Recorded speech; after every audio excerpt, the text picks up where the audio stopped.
I was taught that love is weakness. Hey everyone, it's David Chen. Thanks for tuning in.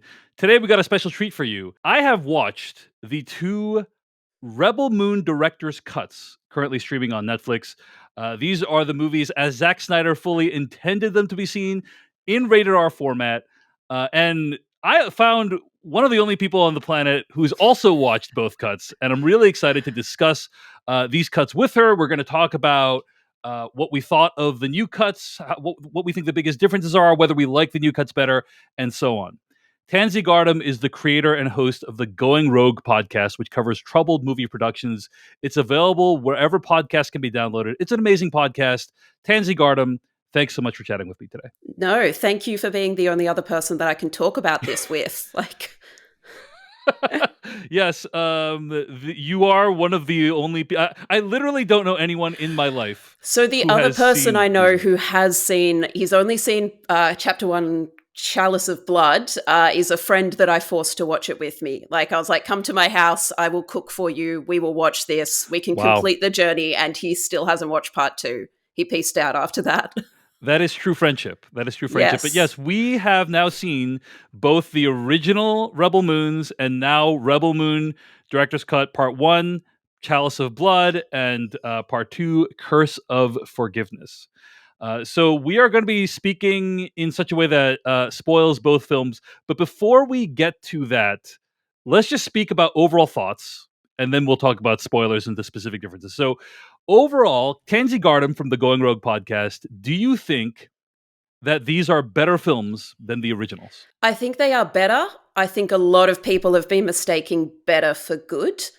I think the fact is there is a difference between 1 star and 1.5, and it's half a star, but it is better objectively, Yeah, I think that say what you will about the tenets of Rebel Moon's director's cuts, at least they are an ethos. And what I mean by that is they're clearly Zack Snyder's vision for good or ill. Yeah, they are Zack Snyder movies. He has absolutely, he's doing the most, he's doing what he wants, he's doing it sincerely and very genuinely, and I'd say quite earnestly. And it's nice to see him just kind of cutting sick and cutting loose, but that doesn't necessarily result in 6.5 hours of a great time. Absolutely, and when you compare them to the original films, the original films do feel very compromised. I mean, it's obvious when you're watching them. Somebody's about to get their head cut off, and it will cut away, and so on and so forth. So it's like watching it's these the digital punch in as the head is being cut off that really gets me. That might as well just say hey, it's PG-13, guys. We need to frame this out. You know what's happening off screen. Tune in later.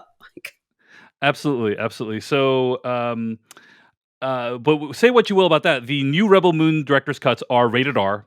They are extremely bloody and gory, and they represent a vision. Now, that vision is not necessarily a good one, but it is still nonetheless a vision, and therefore, I did get this question, Tansy. Some people asking if I'm going to watch any of these cuts, should I watch the director's cuts first?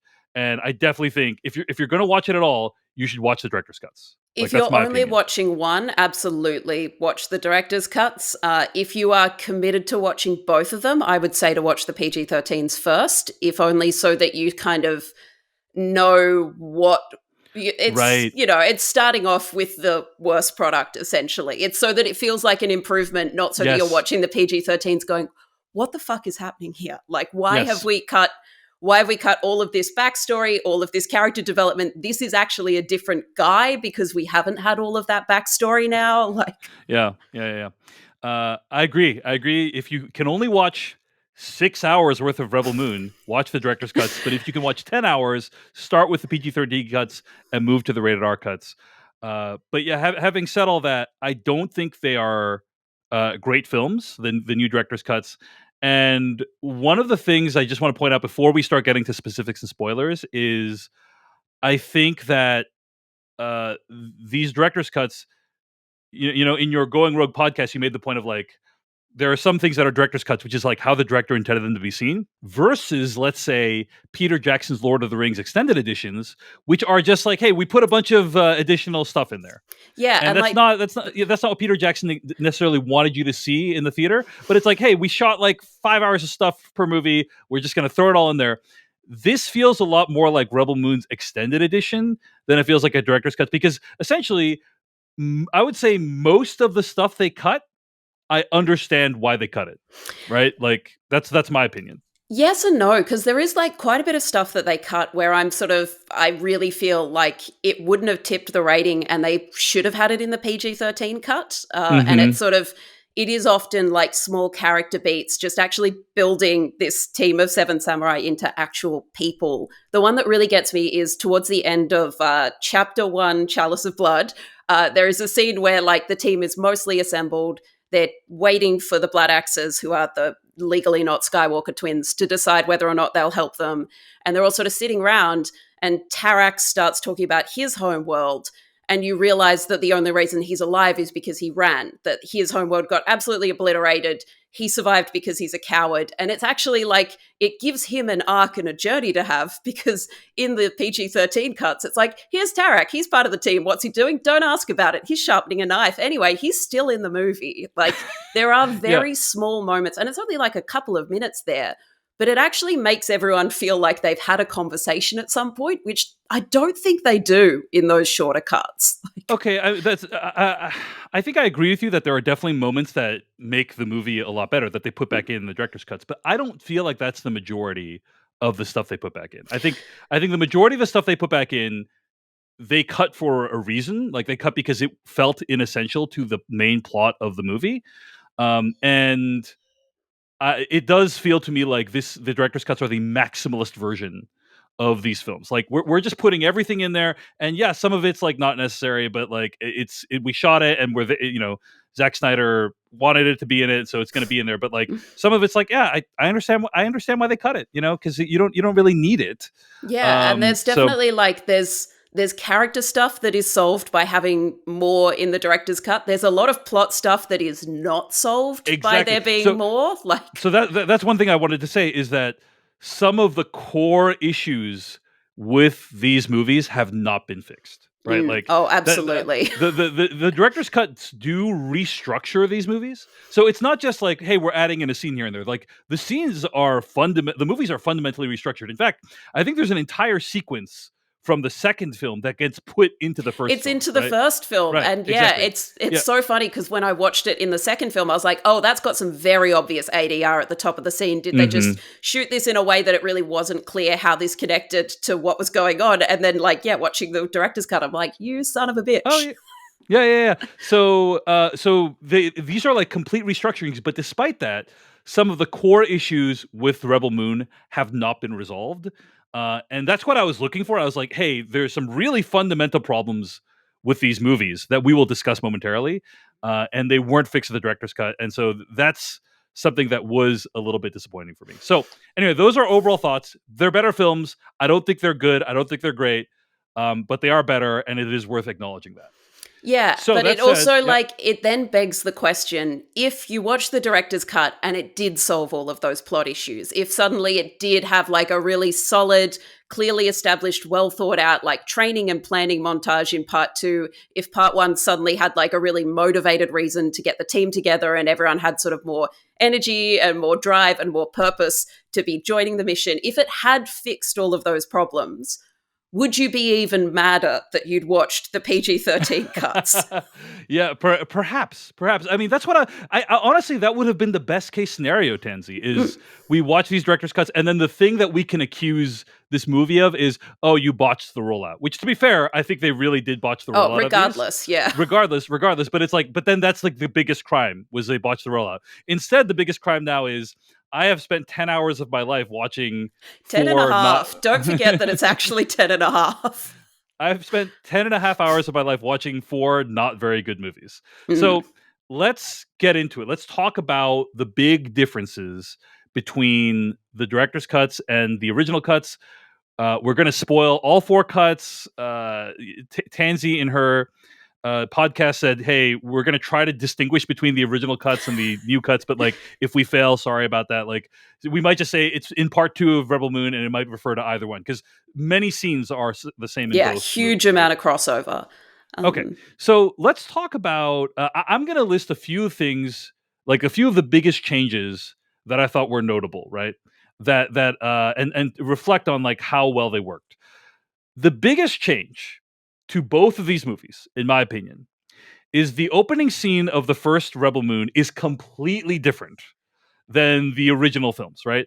And it's 20 minutes. It's not a single scene. It is a 20-minute sequence that it is a whole not sequence, even referenced in the PG-13 cuts. It doesn't exist in that universe.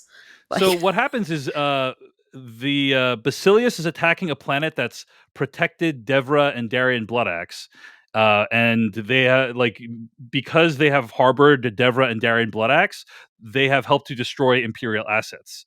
I'm sorry, it's Atticus Noble, not Basilius. Yeah. I didn't want to be the actually. But... Yeah, working for Basilius, right?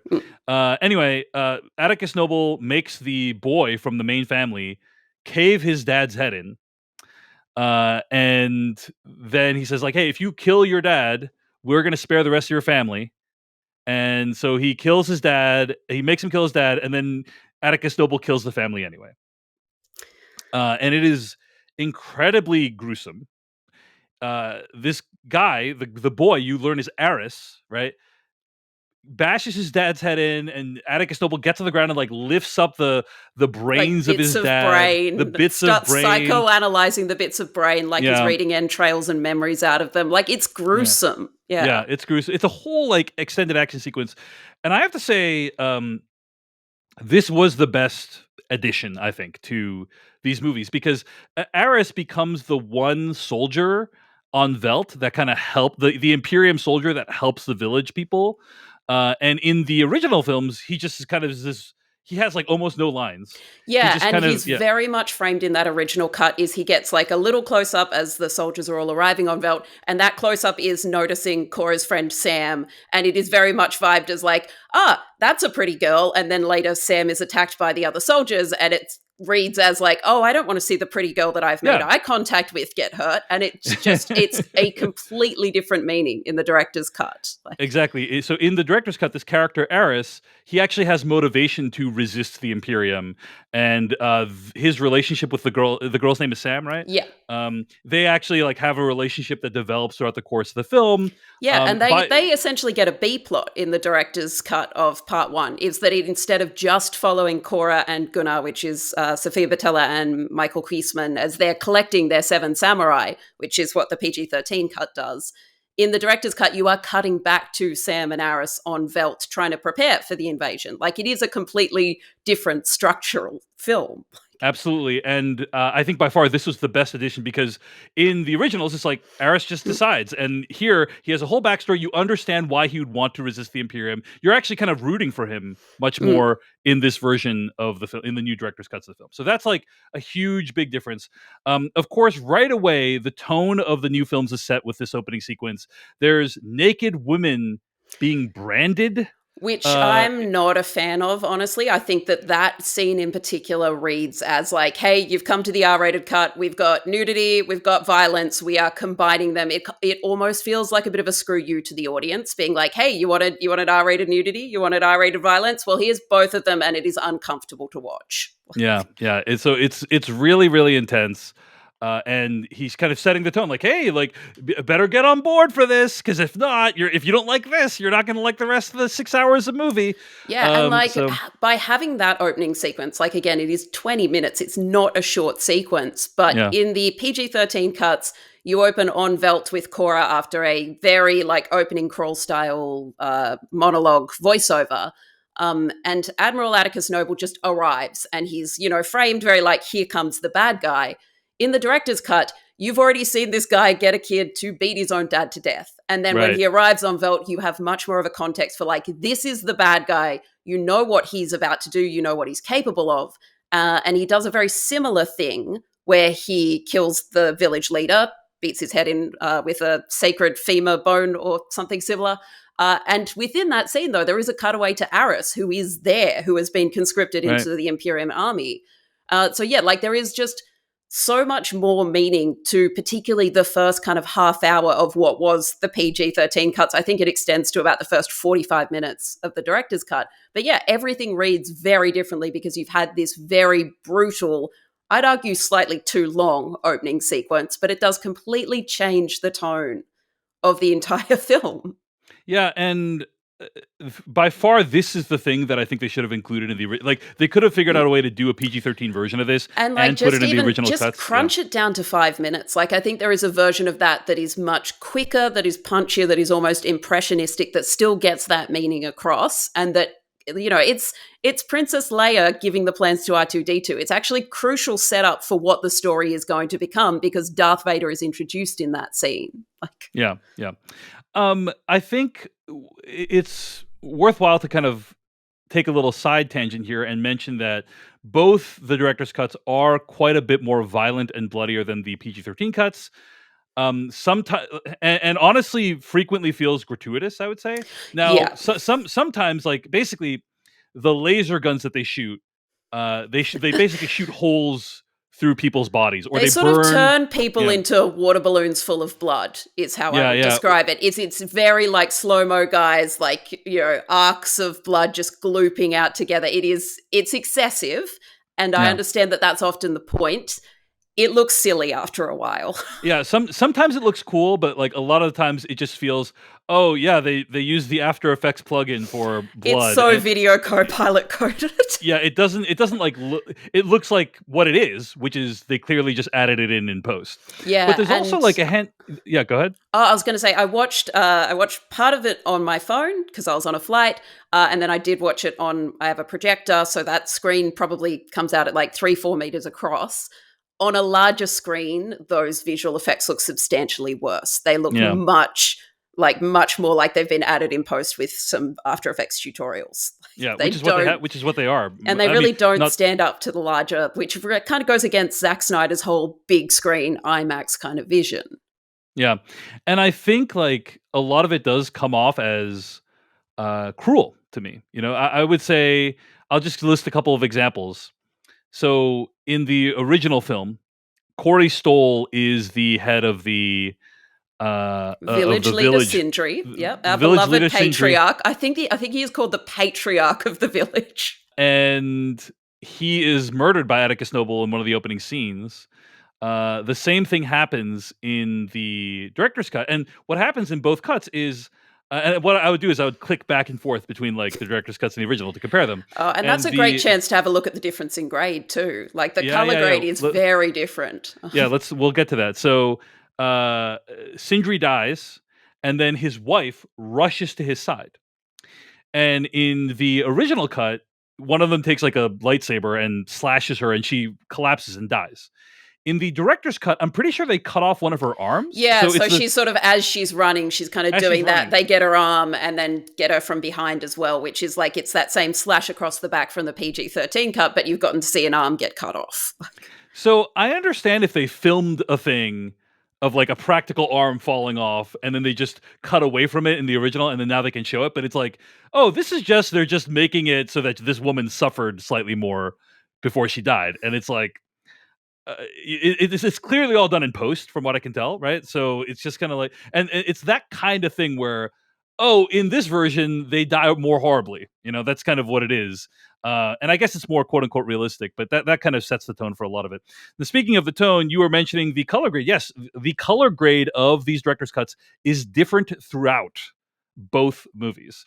I would describe it as more muted and less saturated, and probably a little less sharp than the color grade of the original films, kind of as similarly to Justice League versus Snyder Cut Justice League. Like Justice League, those movies were very colorful, saturated, and then the Zack Snyder's Justice League was like much more muted by comparison. So kind of the same deal. Tansy Gardam, what do you make of that decision?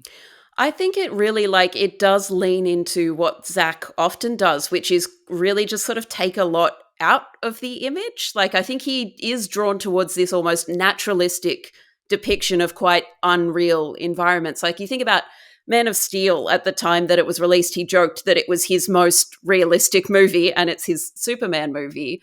But he does really have like quite an almost grey aesthetic. Like, he really does enjoy taking that saturation out. And I guess like his version of Star Wars, because Rebel Moon was his Star Wars pitch, it is less colourful. It is consciously leaning away from the prequels, which I think he has very strong opinions about, that he knows he shouldn't publicly share. But it does result in a movie that feels like even more dour than the PG-13 cuts, which did have a very earnest, dour kind of tone. Like, you can have the occasional glimmers of color. There's this really great setup for Velt is obviously it's a moon, so it is orbiting a planet. You've got a really great planet image hanging in the sky every now and then, but it is every now and then. It could be a really striking, very beautiful image that they would keep coming back to of like, you're on an alien moon, this is a different environment, we are living in this world. And instead, it's only utilized about 3-4 times. And it just sort of feels like he wants to lean towards realism, whilst also, like, if you ask him about this is his crazy sci-fi project. It's this crazy, over-the-top, ridiculous, completely satirical world, but none of that actually comes through in the product. I agree. I think the color grade change is just also a weird decision because it's not like they forced him to have a certain color grade for the original films, so like if that was your vision, why change it for the PG-13 version? I don't know, but I agree with you that it does make this one feel even more dour, quote unquote more realistic, I would argue, right? Like just because it's less colorful, but you don't go to your space fantasy for a more realistic image. Yeah, it's odd. It's an odd decision, I would say. Yeah, and like I feel like we should talk about the fact that the director's cuts, the way that we've talked about them a bit, it does sound like the PG-13s were just kind of chopped and changed out of the director's cuts, but quite a bit of granular detail has gone into them beyond just the different color grade, because they quite frequently will use different takes of the same scenes. Like they are they're very granularly different, those PG-13 takes. And often the fact is that the line reads are clearer in the PG-13 take, that in doing a more emotional take for the R-rated cut, it's quite hard to tell what's being said sometimes. But like, it isn't as if they've just gone in and been like, okay, so we've got this shot of the woman, her arm gets cut off. It's a PG-13 cut, so we'll go in, we'll take that scene out about 2 seconds earlier, so we don't have that, and then we'll cut to the other. It is a case of like, they have gone in and constructed these films quite differently, but the result is still sort of very similar overall. Yeah. The differences are negligible a lot of the time, but they are there. Interesting. I didn't notice that, so that is good to know. But I will say, here's one thing I did notice. There is a scene where Corey Stoll, who plays Sindri, encourages everyone to have sex because it is their sacred duty to facilitate the harvest by having sex, by reproducing and so on. And there are two, I would describe them as graphic extended sex sequences in these films. One of them is between Korra and Den, who is Aldi Wolverine. He's in the PG-13 cut, but is he? Yeah. He barely has any lines in the original. If you're wondering who he is, he's the guy that fights with Atticus Noble in the second film while they're on the plane and then gets killed, and then his body is knocked off the plane. That's Den, and so Korra has sex with Den. And I do think the sex scene is interesting in the sense that you see Korra's body is has all these scars, basically. And that's kind of an interesting visual of like, it shows you, all the stuff that she's been through. I don't know that the sex scenes needed to be that long. Like they're both sex scenes are quite lengthy. They are extensive, and like I wouldn't say that necessarily they justify their length. And also, like you make a good point about like that first sex scene is quite early in the director's cut of part 1, and it does show Korra's body. We see her scars, and that is almost a case of like dramaturgically. If you think about that scene, surely if you want to show a progression of Korra's character, you have it that she keeps her dress on, that she doesn't want to show her scars, because it's definitely presented that her relationship with Den is like friends with benefits, hold the friends, and like she is not at all emotionally attached there. So the idea that she's just like, all right, anyway, check out these 6 scars I've got, let's not talk about them, let's not be emotionally vulnerable. Because if you do have a much more kind of muted, closed-off sex scene in the first film, then that makes the extended graphic sex scene in the second film between her and Michael Huisman's Gunnar actually have some impact. It makes it actually feel different, because the result in the end is that you have 2 long sex scenes that it's like, okay, so this is kind of different choreography, I guess. Like the vibe is different, but it's not really doing anything for the characters. Right. Instead, both the sex scenes are pretty similar, I would say, right? Like, yeah. And they're like overall. at a very similar point in the movie too. It kind of feels like it was like you got to the chapter in Save the Cat where it's like, okay, so we've done Accept the Call, graphic sex scene, introduce B plot. Like, yeah. You know what I couldn't, this is just a very side tangent thing, is like, I was very distracted by the fact that Korra had what seemed like a bra that came from Earth. Oh, yeah. You know, like it has like the same like plastic clasps. Oh, yeah. As like a regular bra. And I was like, clearly we've worked out design as best as it gets. Like, yeah. I guess Velt has just like, you know, a factory for like bras that are the same as, you know. But it's clearly that differentiates it from the Star Wars universe, because famously there are no underwear in space in that galaxy. So this, different galaxy, whole different situation. It's a whole different situation. But anyway, it's worth acknowledging that there are... Okay, so if I were to defend the sex scenes, which I don't, what I would say is that Zack Snyder still shows that he is a very gifted visual storyteller. And what he lacks in dialogue and storytelling, he does sometimes make up for in visuals.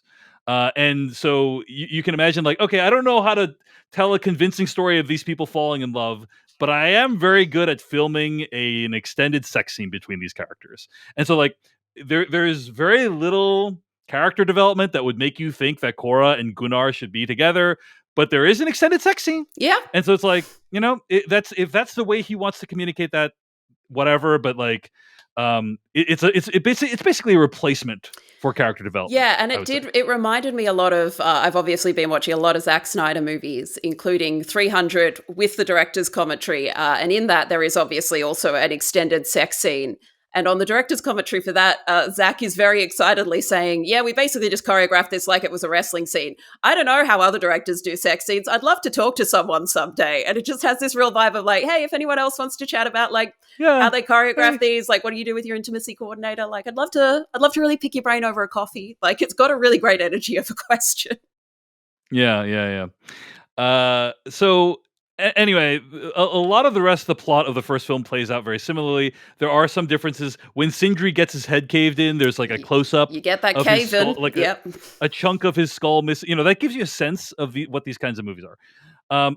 But anyway, those are some of the big differences from the first film. Also, Anthony Hopkins plays Jimmy the Robot in these movies, and he kind of gets a whole subplot story in these where he's connecting with the land. He's eat, pray, love, and all over Velt. Like he's having absolute religious rhapsody, imagining the lost princess Issa granting him as seneschal. Like it's all, you get some like very beautiful visuals of a robot discovering that he is human, but it is all underscored by this Anthony Hopkins religious epiphany voiceover, which I honestly think most of those scenes would actually work better without the voiceover. I think that there is sort of a really, again, like gifted visual storytelling of Zack Snyder in a lot of those scenes that is distracted by the voiceover. Like there's one particular image where you have Jimmy realizing that all of the scarecrows on Velt are built in his image. Like they've all got the same 6 eyes as him. And it took me a second viewing to realize that that was what was visually going on in that scene, because you have Anthony Hopkins being like, I dreamt of the princess who bestowed upon me a glorious crown. And yeah, it is kind of this whole other narrative that is taking away from what's happening on screen. There's a couple of other subplots in this movie, the first director's cut, that are different. The biggest change is the scene where they pull Korra's ship out of the mountain is moved from the second film to the first film. And there's a whole subplot of Aris and Sam like trying to reconstitute the ship, and then Jimmy helps. And all that stuff I thought was actually pretty good. Like if they had actually done that for the originals, I think that would have made them better films overall. And it makes the village feel like an actual place worth defending. Like it's not a mere concept of a place that needs defense. It is somewhere that people are living in, that they are trying to make a home in. Yeah. And there's a bunch of like other little, I'm not going to go into like every single scene, but those are some of the major differences that I've identified. Like for instance, you know, another difference is there's a character named Levitica on the Darien and Deborah Bloodacce's planet that gets way more attention in this. Like, his name is spoken many more times. He's the guy that begs for his life on Devra and Darian Bloodaxe's planet before he's killed by Atticus Noble. But in this, he gets a whole kind of subplot. And that's the thing where it's like, hey, I understand why they cut that. That was not very important to the whole plot of the film. There's a lot of stuff that's added to these director's cuts that is mood, tone, and atmosphere. So, as an example, there is a scene of what I would describe as tentacle porn. I mean, it's in the PG-13 cut. It's just less explicit. Like, that's the wild thing, is that of all of the graphic sex scenes that they had to cut for the PG-13 version, they were like, you can keep the tentacles in there. There's a scene where Atticus Noble has like tentacles all over him, and then he like one of the tentacles like goes into his mouth in a really graphic way, and it's just much more graphic in the director's cut. So there's like a lot of little things like that where it's just, hey, we're just tweaking the tone a little bit. Another thing I would put into that category is in the opening scene of the new movie where they murder the head of this planet, they take one of his teeth and put it into like a tooth painting, like a tooth It's sort collage, of a tooth mosaic frame for a portrait of the slain Princess Issa. And it's sort of, got this very like Russian deceased princess pose. Yeah, it's just a very weird, different tone. I quite like it. I think it has like a kind of weirdness to it that I imagine was in Zack's original pitch of being like, no, let's lean into like cultures that do have quite strange rituals of mourning. That it is this defeat in the name of the princess who has been killed. And it also like kind of gives him something weird to do every time he kills someone. He's like, all right, time to get the teeth in. Like, time to get the teeth out. Yeah, exactly. Yeah. So that's kind of like, I don't mind that. It's interesting. I understand why they cut it because it's not important for the plot at all. But it's kind of like, oh, that's kind of interesting. And then we can get to the Collie later. But before we move to the second movie, I'm curious, like, are there any other big differences from the first film or either film that stuck out to you that I haven't mentioned? I think the one that really, but I was like, I understand why you cut this for time. It really paces everything out way better when it's there, is when they first arrive on Dagus, which is the planet that looks a lot like Coruscant, where they meet Nemesis. There are a few more interstitial scenes between their arrival and actually meeting her, and they are deeply Blade Runner coded. But yes, they very do Blade build much more of an atmosphere of that home, of like Nemesis herself, of the planet and the culture. Like, it does actually feel like a real place, and the pacing is far better because in the PG-13 cuts, it literally cuts from, well, do we need any more people? All right, here's another person. Like, it is almost comically abrupt in that PG-13 cut, whereas you actually kind of get a build and a vibe from Nemesis much more in this version. Yeah. I would agree with that. And like, love to see Bayduna in anything. She's really good at just being kind of like closed off, but you just want to know more about her. And you do get to know more about her, but you do get more intrigue in this version too. I would say that the fundamental issue with the fundamental issues of the first film are not solved, right? What I mean by that is, for instance, most of the film is spent getting these characters together. You would think it would be a montage, but instead it's literally like 60% of the movie, 70% of the movie is we're getting these characters together. And then the final fight between them with, what's his name? Charlie Hunnam betraying everyone. It feels very random and kind of perfunctory that the battle is happening at that location at that time. Yeah, it's a really artificial climax to the film, and it really does, like, they have spoken about the fact that they picked that as a point to split the movies in two. They built the climax up more, like they built beats around it to justify ending the film there, and it shows. And like, I guess the original sin of Rebel Moon Part 1 is that it's the first hour of Seven Samurai. Like, all of Rebel Moon is heavily based on Seven Samurai. Seven Samurai is not a short movie. It does what Rebel Moon does in some cases in 3.5 hours. It does it in one. And every other adaptation of Seven Samurai gets that beat over the quickest. Magnificent Seven does it in 40 minutes. There's an episode of Clone Wars that does the entire plot of Seven Samurai in 22 minutes. And Rebel Moon builds that out to be 3 times the length of the longest version. And there's just not enough meat on the bone to justify doing that. I agree. So those are the big issues with the Rebel Moon original that was not resolved in the Rebel Moon director's cut, right? Now, the Rebel Moon Part 1 both the original and the director's cut end in a similar way. Atticus Noble is defeated, seemingly decisively. The heroes all ride back to Velt, and this would be a good place to die. Good thing we never need to fight that Atticus Noble guy again. Good thing he's never going to get resurrected by the Regent Belisarius and sent on our pursuit again. Somehow, Atticus Noble returned.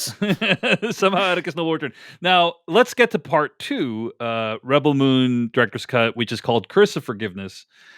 Now, one of the things I actually liked about these director's cuts is the introduction of the concept of the Collies. So in the original Rebel Moon films, at the very end of the second film, Cora goes to the core of the ship and puts explosives on the core of the ship, right? In the director's cuts, it's not just a core of a ship, it's actually an interdimensional being that is powering the ship. It's called a Collie, and it's this kind of it basically is like a naked female goddess that is imprisoned by the Imperium.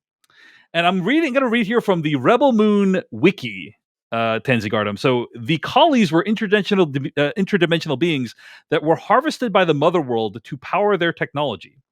The Collies were giant female humanoid figures akin to goddesses when compared to humans. When the Mother World figured out how to capture them, they were able to pull seemingly unlimited energy from them, which they used to power their technology, allowing them to invent machinery with almost mystical capabilities. For instance, the engine rooms of Dreadnought-class battlecruisers each housed a Collie trapped in a metal casing and kept in a perpetual dreamlike semi-conscious state, end quote. Now, I don't think the movie really explains most of that, but like it kind of hints at that. You see the Mother World priests kind of going to the Collie and interacting with the Collie. You see Cora having kind of a imagined dialogue with the Collie and so on, and it's a very striking visual. But one of the things I like is that my perception, correct me if I'm wrong, Tansy, is that when they revive Atticus Noble, it seems like it costs the Collie something to do that. Yeah, and it's like it is, I think they explicitly say in dialogue essentially that they can't, like normally those ships can sort of rip through interdimensional space. They can't at the moment because it's taken that much effort to bring Noble back. Like a huge amount of, essentially they've just burnt all of the fuel out of the Collie, so they need to arrive at Velt in 5 days instead of instantaneously. So it does kind of actually give plot reasons for why they're not immediately nuking Velt from orbit. But yeah, it is a really interesting addition. It's very awkwardly shoehorned into the PG-13 cut. Suddenly, Cora is like, all right, I'm going to go blow up the engine room. And you're like, wait, what? Who's that? Excuse me?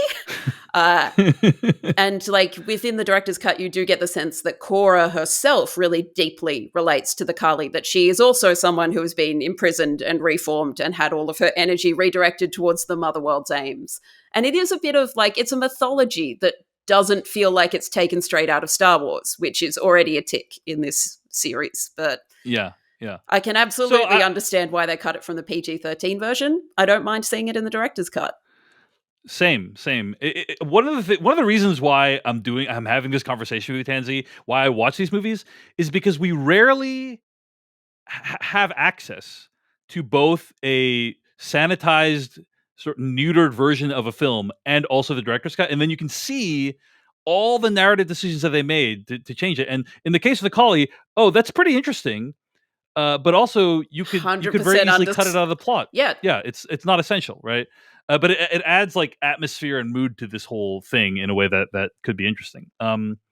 So let's see what else happens in the second film that is different. We get a lot more backstory of Belisarius, and Carrie Elwes is in both movies like a lot more. You see a lot more backstory of like the princess and the how Cora / Arthaleus came to be where she is. Yeah, and you get much more of a sense of why, like, for one thing, why Cora would join in on the Ides of March, but also how Belisarius actually exists as a character in that universe, because in the PG-13 cuts, it's, I think, literally Cora's line is like, my father had decided the royal family needed to die. It's like, it's absolutely...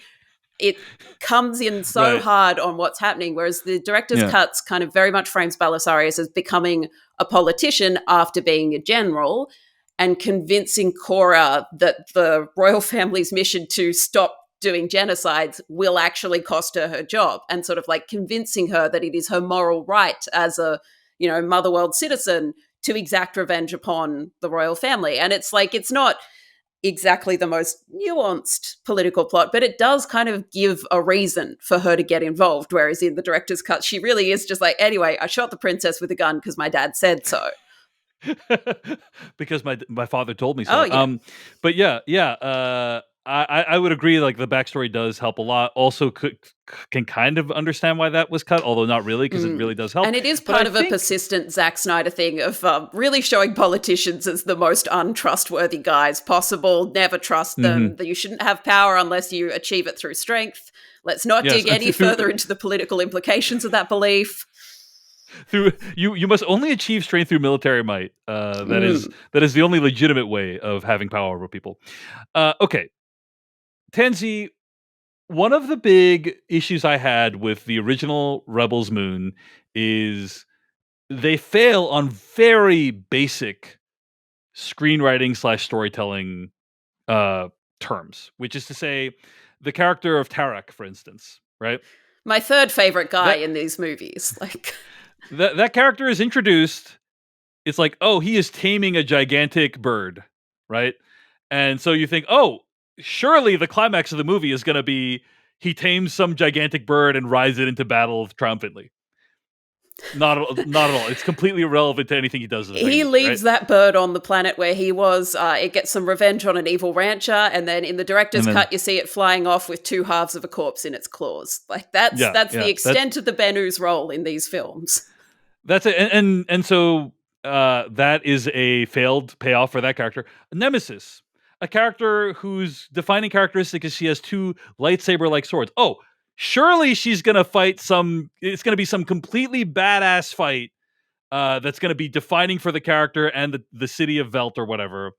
Instead, she is killed by an anonymous, nameless character. So, it's just the director's cut, I will give the director's cut that. So Nemesis's kind of emotional journey is that she lost her children to the mother world, and there is a very deep coding of mother character within her. We're introduced when she's fighting a giant spider played by Jenna Malone, who can't lay eggs because of all of the pollution, so she started stealing normal children.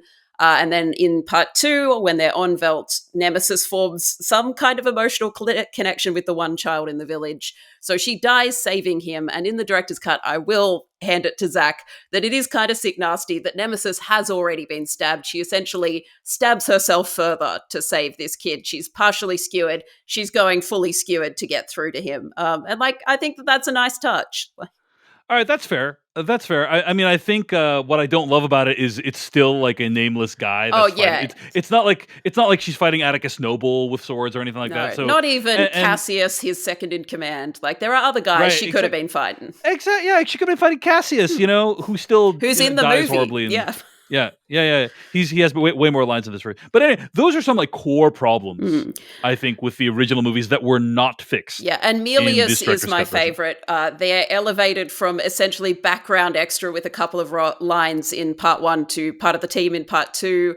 I think they have about 6 more lines in the director's cut. There's absolutely no expansion of their role, no justification of what they're doing there. They just sort of keep cutting away to and our beloved Milius, our favorite funky little dude. They're still here. They're still in the movie. Well, I think that's, illustrating the biggest issues with this movie is there is a scene in both versions of part 2 where the townspeople kind of give these warriors gifts. And they're like, this gift represents how scrappy you are, and it's like, I've been watching literally 4 hours of these movies and I could not name any adjectives about any of these characters. I think I will hand it to the director's cut. That scene comes slightly later in the director's cut. It comes incredibly early in the PG-13 cut. I think it's straight after the harvest. So these guys have been in town for about 2 days. They haven't done any we're going to protect the town. We're going to train you to be fighters. And Sam hand makes these banners to give to all of them. And it is it's absolutely a beat taken straight out of Seven Samurai. But in Seven Samurai, it's Heihachi making a banner to represent all of them. And then when Heihachi is the first of the 7 killed, Kikuchio raises that banner in a real sort of sign of defiance. We will fight on. It's 7 times as long in this version because everyone gets their own banner. And the symbolism in every single one is explained in detail. But it's never actually stated that these are banners. So it kind of looks like they're all being given embroidered pillowcases, just on size and look alone. And also, I don't think we as the audience have really any access to who these people are in these movies. That is the problem, is we don't spend enough time hanging out with these people. And again, it's the thing where there's tons of grain harvesting in the original movies. There's even more in the director's cut. There's so much wheat harvesting. There's so much wheat, and that is the stand-in for character development. Is hey, we don't have any dialogue with these characters hanging out, getting to know each other. Instead, we're going to show you countless scenes of them harvesting wheat together. And I think Zack Snyder expects us to develop an attachment to these characters and develop like some sense of who they are through these scenes. And I don't think it really works, unfortunately. But you're right. It is slightly better in these directors. Yeah, and it is like there is a complete lack of conflict that I find super interesting in that sort of Seven Samurai, Magnificent Seven. You got 7 dudes roll into town. They are the cheapest fighters that you could find because this town cannot afford good ones. And so in those originals, the town are really distrusting of the 7 Samurai. Like they don't want anything to do with them. They've hidden all of their wives and daughters away. Whereas in Rebel Moon, the town is instantly welcoming to all of these people. Right. So there's actually nothing to prove through all of this beautiful harvesting footage. It's literally a case of like, well, we're so glad you came. Oh, no, thank you. Thank you so much for having us. Do you need help with the harvest? Can we help you with the harvest? Oh, thank you. Thank you so much for helping with the harvest. All right. I guess we're going to defend the town. Yeah, defend the town. Like it's completely frictionless emotional narrative. Like there is never actually any conflict to learn about these characters through. Yeah, I agree, and that's a problem with the original movies. It's somehow more accentuated in these movies because of the length. I think once you're there for 3 hours and you're like, I know nothing more about you than I did from 2. It's because it's like, oh, I've spent more time and I've learned nothing. I've learned nothing during this time. There's some other very minor changes to the second film.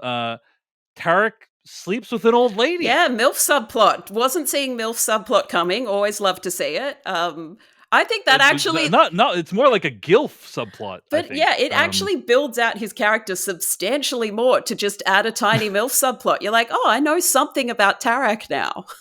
Yeah. He sleeps with a woman who seems significantly older than him in this one. Good for him. Great. Good for him. Yeah. Good for both of them. Honestly. There is a extremely silly subplot where there are this group of alien creatures that look like orcs. They are so Urukai coded. They've got the high ponytail. Like I wouldn't be surprised if they just stole a bunch of old prosthetics.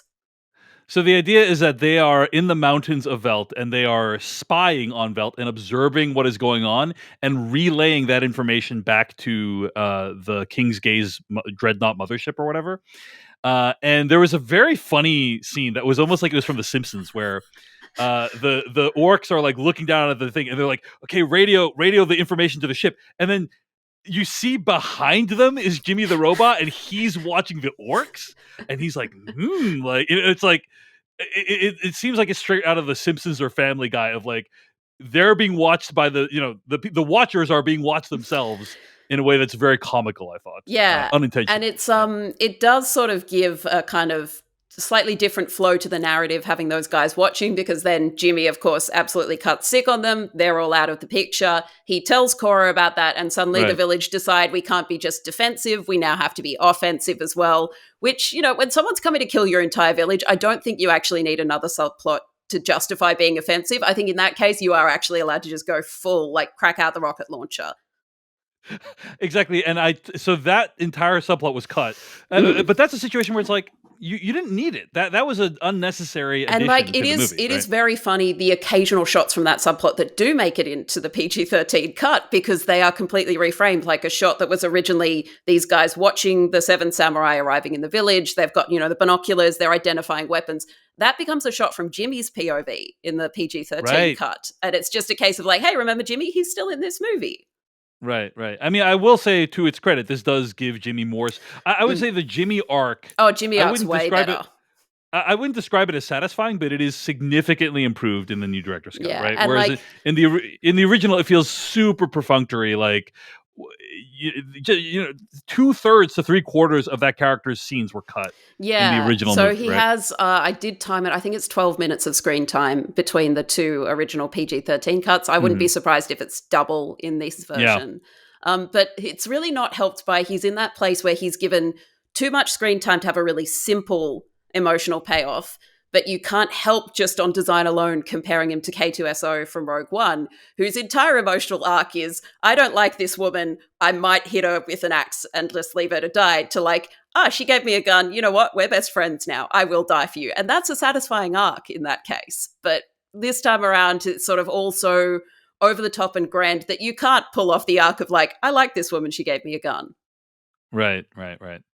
Okay, there's a few other things towards the end of the movie that are significant changes. I would say there's there's an extended sequence of Cora and Gunnar putting blood on themselves. Hot. Did that happen in the original movie? Right? No, in the original movie, they literally just do a distress call and then suddenly they are posing as dead soldiers. Also, and it's like, why do you need to put like hot? This is what I'm talking about, Tansy. It's like, why do you need the scene where they're putting blood on themselves? If that scene goes on for like a minute, and you don't need it. Just cut to they're in the medical bay and people are and then they murder all the doctors. Yeah, you've got to hand it to the Motherworld. Their paramedics are incredibly well trained, incredibly attentive, clear communicators. They do all get absolutely torn to pieces by Cora and Gunnar, but these guys are good at their jobs. Like, absolutely. I mean, that was in the original, to be fair. But I'm just there's stuff like that where it's like there's a whole sequence of them putting blood on themselves and it's like, you don't need that. You can just cut to they're in the medical bay. So that's what makes me feel like this movie is just putting scenes in because they shot it, and it's like in the edit, you when you're editing a movie, you realize, we don't need the scene of them putting blood on themselves. It's completely unnecessary. Anyway, but the second film ends in very much the same way. Beautiful sequel tease.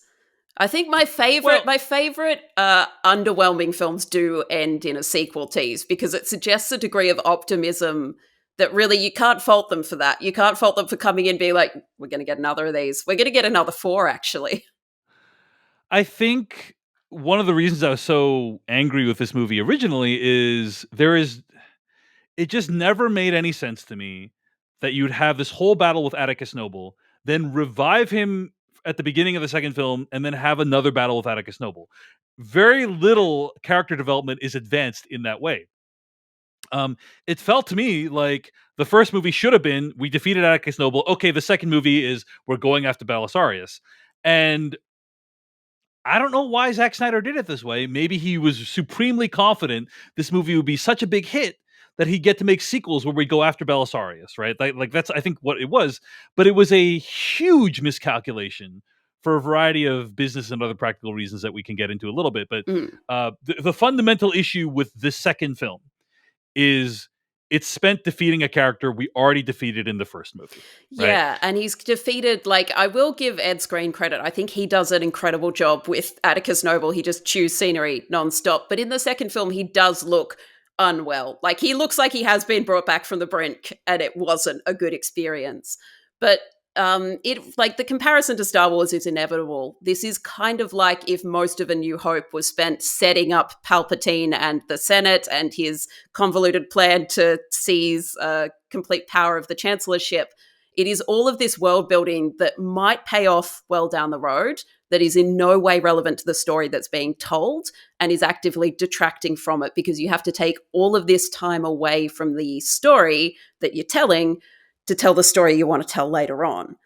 And it's just like bringing Noble back really does feel like a case of, we wrote one movie, we cut it in half, we had to find a solution to sorting out that. But I mean, like, even then you can do something like Pirates of the Caribbean does a great example of setting up one villain as the worst guy. Now his leash is being held by someone else. Like, there is an escalation that they could have done in that circumstance. They could have gone full Return of the Jedi. Belisarius is now on the ship that is attacking Velt and really developed a satisfying ending to the story. And they chose not to. Yeah, indeed. All right. Just a couple of other things to discuss, and then we're going to wrap up. But before we get to any of that, Tansy Gardam, I just want to give you an opportunity to plug your stuff. Where can people find more of your work on the internet this week? You can find it on your podcast apps. I have a podcast called Going Rogue. It is all about films that don't quite stick the landing, or in some cases stick it so well that it's almost infuriating how good they are. Rebel Moon is the former category, not the latter. But yeah, it's really about the film industry from a perspective of both film and industry. Like, it's about what influences decisions that end up marring a final product, and how a lot of the time the way that we talk about the way that films is made are like kind of inconsistent with how they're actually made. I think it's an excellent podcast. Check it out wherever you get your podcasts. It's called Going Rogue, hosted by Tansy Gardam. All right, Tansy, a couple changes to the end of Rebel Moon Part 2, which in this case, the director's cut's called Curse of Forgiveness. There was a song at the end as well, right? Like, was that in the original? Song is threaded throughout the original far less. Also, I feel like the score has been changed slightly. It's Tom Holkenborg on both of them, but that song is kind of worked more into the score throughout both films, I would say, in the director's cut. But it is, that song does play beneath the harvesting scene in the PG-13 cut. It's not diegetic music, but it does very much become diegetic in the director's cut. It is sung as a funeral dirge almost. Yeah, so basically after Gunnar and all the people have died, and they sing a song to honor all the fallen warriors, and in the director's cut they actually sing the song. I don't think they actually sing the song. No, they in the don't. Original cut. Now, another big issue with the original movies that carries over to the director's cut is at the very end of the movie, Jaimin Hunsu's character says, "Guess what? Princess Issa is still alive. She's not dead. Our job is not to find her and to protect her." Which is like, get whole gangs together. We're going on another adventure. Tune in for Rebel Moon Part 3. I mean, that's huge. That's massive piece of information. Okay, that Princess Issa is still alive.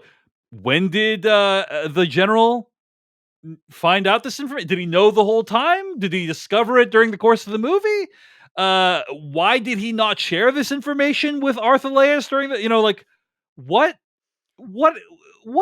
It's and anyway, that reveal comes similarly out of nowhere in the director's cut as it does in the original. And it also it kind of tacks itself onto another reveal that should be like a harder hit, which is that Cora does finally come clean with everyone. She has deliberately avoided telling anyone, hey, by the way, I am the adopted daughter of Belisarius the Regent. I did shoot the Princess Issa with a gun. She has kept that close to her chest. She has not told anyone. She's finally got a moment of vulnerability to expose that. And it kind of is completely undercut, both by Titus being like, oh, I knew the whole time, but also, and that thing that you have carried the guilt of for 2 years that has been your defining characteristic didn't happen. Princess is alive. You want to go hang out with her? I think we can. To quote Adam Sandler, that could have come to my attention yesterday. I mean, kind of a dick move for the general to not reveal that info. It could have been very relevant. Yeah, and it's also real questions of when or how he learnt that, because he's lost his entire platoon surrendering at some point, then became an alcoholic, became a gladiatorial fighter. At what point did this information arrive to him? Yeah. So anyway, there's that. And then there is a I was going to say post-credit scene, but it's not. I wrote in my notes, it's not a post-credit scene. It's a post-movie scene. Yeah. And it's in all of the trailers from the PG-13 versions. This scene has been in the trailers. This is the first time we have seen it. Yeah, and the scene is essentially Belisarius getting news of what happened on Veld. And then he kind of is like, well, I guess we're going to have to deal with that problem. And he walks out in front of this massive crowd of people, chanting his name or whatever. And then the movie ends. And I will say I thought that was pretty weak, Tansy. I did not find it to be a very thrilling thing that was worth the wait of 6 hours of Rebel Moon. What did you think? Yeah, and to go back to that point of if you kill off Noble in part 1, you can bring Belisarius into part 2. That would have been a pretty good endpoint for part 1. The idea of oh, she's there. Yeah. All right, well, saddle up my horse, let's head over. Yeah. But as is, it does feel like a sort of, it feels really perfunctory. Like a lot of different beats in this film, it feels like a case of like, well, of course this happens next because that's what happens in Star Wars. Or, it's exactly like the scene in Two Towers where Saruman walks out, you see all of the orcs. It's how much of an army he's amassed. Like it does feel entirely built out of references to other films without understanding what those scenes achieve in other films.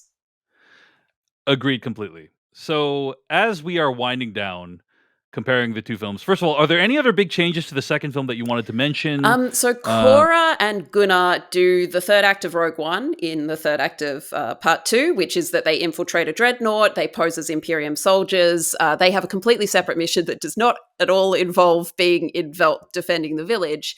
And that mission has a lot more steps and is much more complicated in the director's cut of Part 2. And it does lean into the fact that is really just kind of mentioned in passing in the PG-13 cuts, which is that Korra grew up on one of these ships, that she was raised on one after she was taken from her homeworld. So she knows it like the back of her hand, and she is able to absolutely disable it in multiple different ways, attacking it in quite a cathartic way, but a way that is absolutely not necessary to the storytelling. Like you can really cut that down to what it is in the PG-13 cut, which is Korra blows up the engine room. Right. Also, did we learn in the original cut? So in the director's cuts, you see people are shoveling things into these furnaces to power what we now know are the Collies, this supernatural goddess, basically, to power their trip through interdimensional space. And what we see in the director's cuts is that they're human remains that they're shoveling into the furnaces. Do we know that from the originals? In the originals, the images are different. It's just coal that they're shoveling in. Because I remember clocking it at the time and thinking like, oh, coal-fired spaceship, that's... I don't know if that's incredibly cool or unbelievably smooth-brained, but the human remains element of it, I think that's quite cool, and it is absolutely acceptable on a PG-13 level. Like, if you have a shot of these are very, like, bleach bone skeletons that are going into the fire, like, that is absolutely a PG-13 image. Skeleton, that's a PG-13. You could have had that, and I think it is, like, it's a bit on the nose. It's an evocative image. Sense. Like, it doesn't make sense, though, without the Collie subplot, though. Like, I think the idea of like, hey, this is like it's a steam-powered spaceship. It needs fuel in the engine. We are literally feeding bodies into it. I think it's on the nose, but it is an image that makes sense. I don't really agree with that point because, I guess the ship. I guess you could have a line in the originals that says, "Oh, the ship needs human remains because that's the most efficient way of powering a ship of this kind." But it makes more sense that it doesn't need to be efficient though. Like this is this is the bad guys. They could have a solar panel option, and they're just like, you know what? Put the human bodies in. Like we're the bad guys. Absolutely. Put children's tears in. Like I do think it makes more sense. Like, okay, you have this Collie who needs these bodies to power itself, and then it does explain why these guys are these Motherworld people are basically wiping out entire populations of people on other planets is because they need the bodies to feed the engines for the ship. And so that does make a little bit more sense in the director's cuts than in the originals. Yeah, and there's definitely like a desired subplot about what it takes to run this kind of army. The idea of like, no matter how big and how authoritarian your regime is, your army still needs to eat. You still need to be getting the wheat out of the fields. That relies on human toil. There is this idea of the cost of running an army of that size and the cost it takes to maintain it, that landing is not stuck. It kind of becomes a weird subplot that the biggest army in the world requires one small village's wheat to keep hunting a couple of rebels. But like, there's the kernel of the idea there. Yeah. And one of the biggest issues with the original films is Atticus Noble basically just deciding the wheat doesn't matter all of a sudden, and then saying, "Hey, we're piecing it, like destroy the planet, we're getting out of here." And it's like, well, the wheat was the only reason why you didn't nuke this entire planet in the first place, and now you've just decided it doesn't matter because you have Korra on the ship. That issue is also carried over into the new director's cuts. And there's the glimmer of an interesting idea that his second in command, Cassius, his response to like, anyway, nuke the village is, you sure you want to do that, boss? Like, you sure?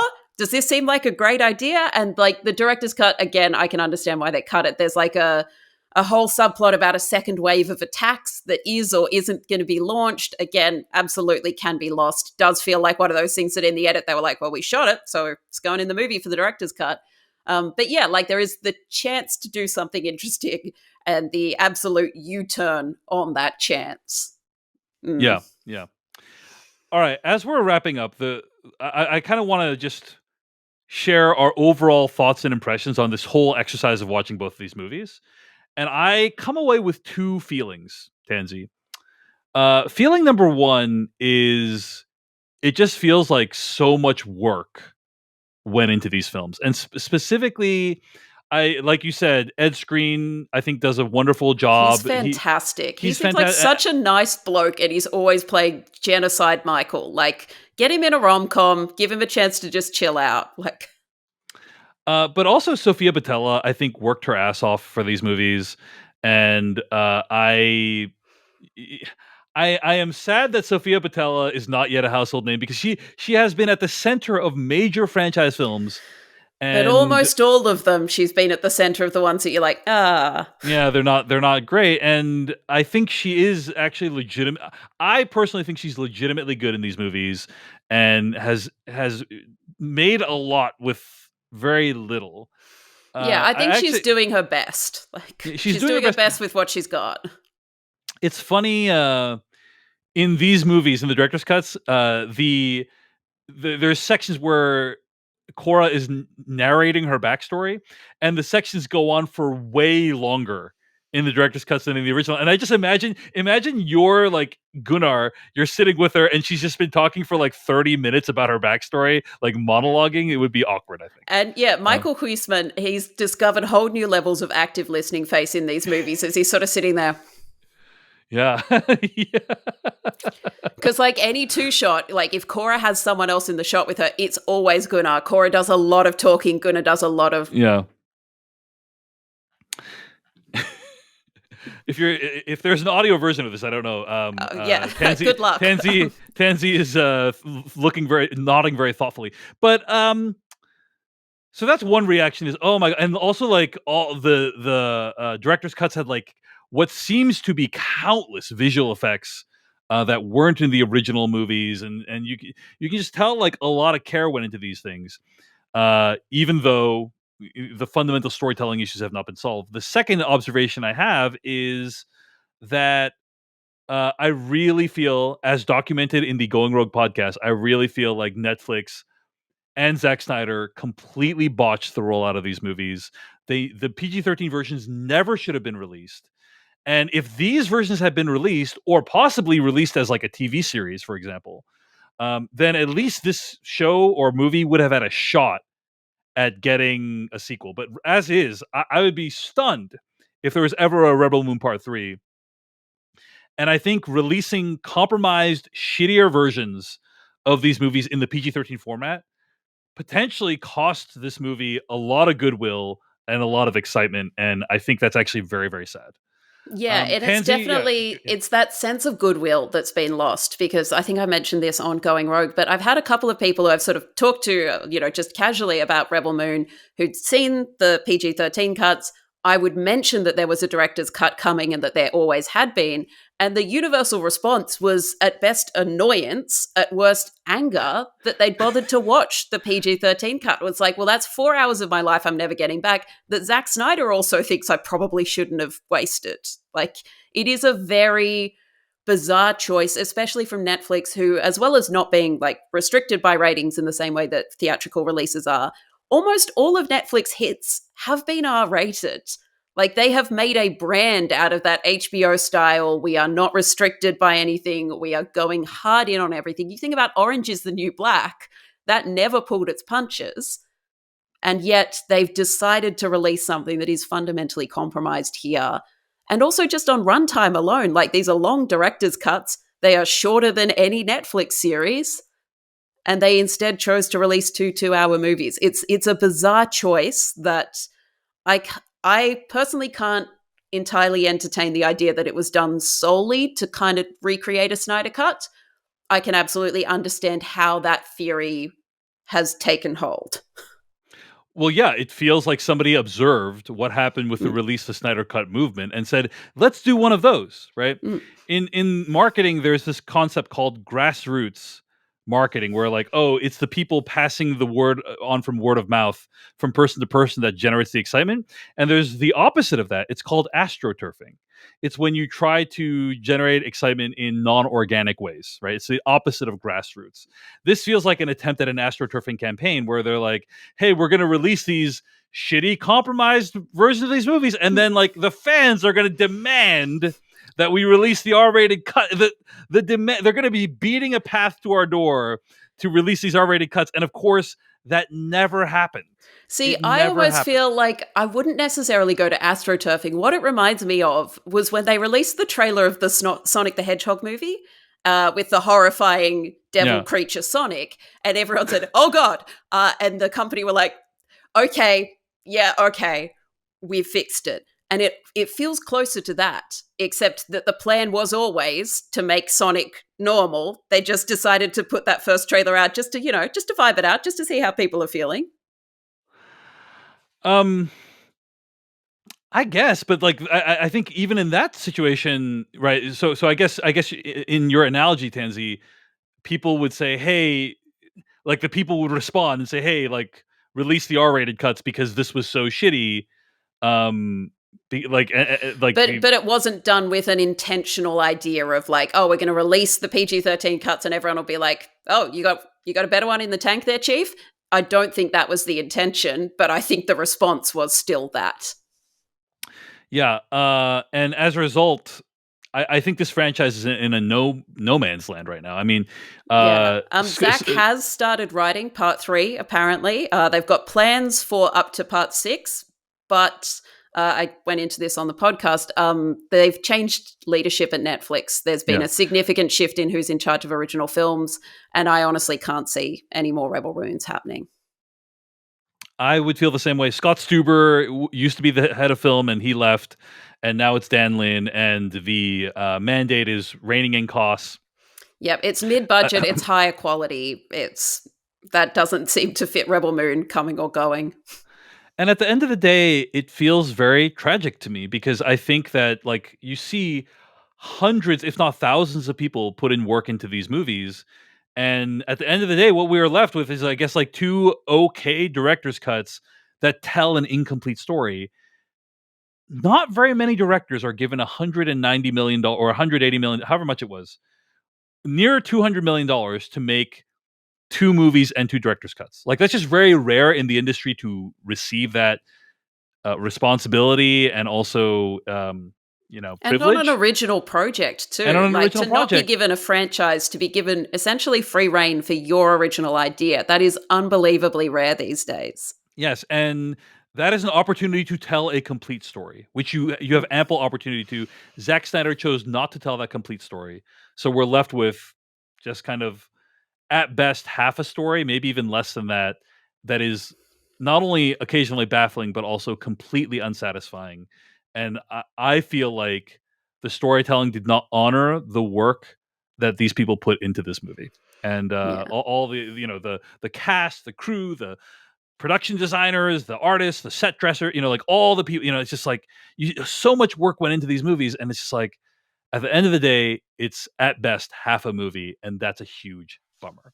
Tansy, Gardam, I'll give you the last word. I think the Star Wars comparison is just inevitable because this project famously started out as a pitch that Zack Snyder had in college. He said Star Wars 7 Samurai. Decades later, he took it to Kathleen Kennedy. He said, Star Wars 7 Samurai, maybe R-rated. She said, we'll think about it. And then they got sold to Disney the next week. The Star Wars comparison is inevitable. That first Star Wars film is so tight. It's so pacey. The characters absolutely jump off the screen at you. But it is a complete story. If that film had been an absolute bomb, if it had never gotten sequels, if George had written the rights differently and he didn't get control of the sequels, that film would still be a borderline perfect movie. There is no version of Rebel Moon that completes itself in any way. Like it always built to a sequel. It always was trying to tell multiple stories. And in doing that, it really is all wardrobe, no Narnia. They were just setting everything up, and they didn't bother to ask whether you wanted to come in and see what they were doing. Absolutely. So I'm left with a hollowness and a sadness watching these movies that goes beyond just the experience of watching them, but also the context in which these movies were released is hugely sad to me. All that said, I'm so glad we were able to have this conversation, Tansy, because this is the end of my relationship with these movies. Like there will be no you're more. Free, Yeah, I'm done. I'm free. I'm not going to turn back and like revisit these ever again. I might talk about them on the Filmcast, but this is it. So I want to say a huge thank you to Tansy Gardam from Going Rogue Podcast. Tansy, thank you for chatting with me today. Thank you for having me. She's Tansy Gardam. I'm David Chen. Check out my newsletter, decodingeverything.com, where there's a written version of one of Tansy's podcast episodes going into some of the background of the release of Rebel's Moon. And thank you so much for watching or listening to this. We really appreciate it. I want to also throw a big shout out to my patrons at patreon.com/DaveChen for their support and making all my work online possible. See you in the next one.